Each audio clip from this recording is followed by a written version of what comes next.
नमस्कार बच्चों, आज हम करने जा रहे हैं हिंदी का पाठ 1 कविता झटपट खाओ। इस कविता का शीर्षक है झटपट खाओ। सूरज ने भेजा धरती पर अपनी बेटी किरण धूप को, साथ खेलते धरती ने भी उगा दिया झट हरी दूब को। दूब उगी तो देख गाय ने हिला हिला मुँह उसको खाया।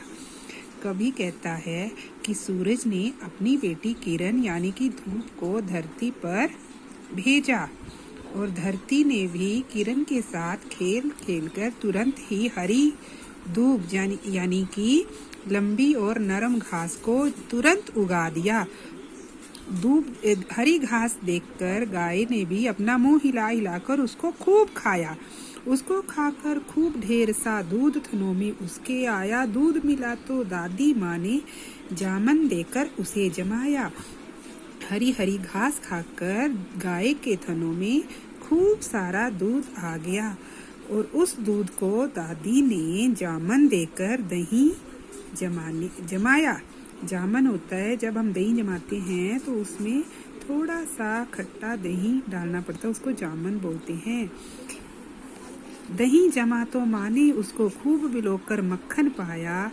दही जमने के बाद माँ ने उससे मक्खन को पाया। देखा मक्खन तो मन बोला झटपट भैया इसको खाओ। मक्खन को देखकर कवि बोला कि क्यों ना मैं इसको झटपट से खा लूं। ताकर है क्यों खड़े देर से मत इसको इतना पिघलाओ। इतनी देर से खड़े खड़े क्या देख रहे हो, और इसको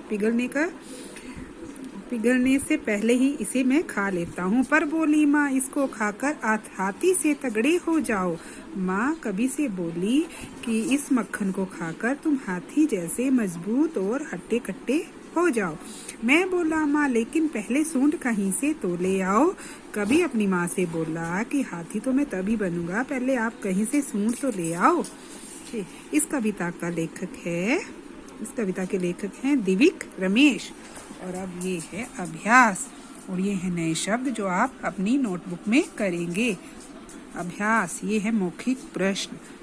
ये जो प्रश्न है इनके उत्तर आपको इसी कविता में मिल जाएंगे। जैसे प्रश्न नंबर 1, सूरज ने धरती पर किसे बुलाया? सूरज ने भेजा धरती पर अपनी बेटी किरण धूप को। सूरज ने धरती पर किसे भेजा? अपनी बेटी किरण को। और दूब को किसने और कैसे उगाया? दूब को धरती ने किरण के साथ खेलते खेलते तुरंत उगा दिया। अब ये हैं लिखित प्रश्न। प्रश्न नंबर क, मक्खन देखकर कवि का मन क्या बोला? मक्खन देखकर कवि का मन बोला कि क्यों ना मैं इस मक्खन को झटपट से खा लूं। और प्रश्न नंबर ख, मक्खन देखकर माँ ने क्या कहा? और इसका उत्तर है मक्खन देखकर माँ ने कवि से कहा कि तुम इस मक्खन को खाकर हाथी जैसे मजबूत और हट्टे कट्टे बन जाओ। प्रश्न नंबर ग, कवि ने माँ से सूंड लाने के लिए क्यों कहा? तो उसका उत्तर है इस पैराग्राफ में।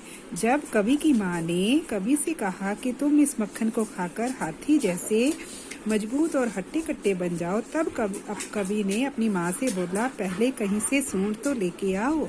ओके, धन्यवाद।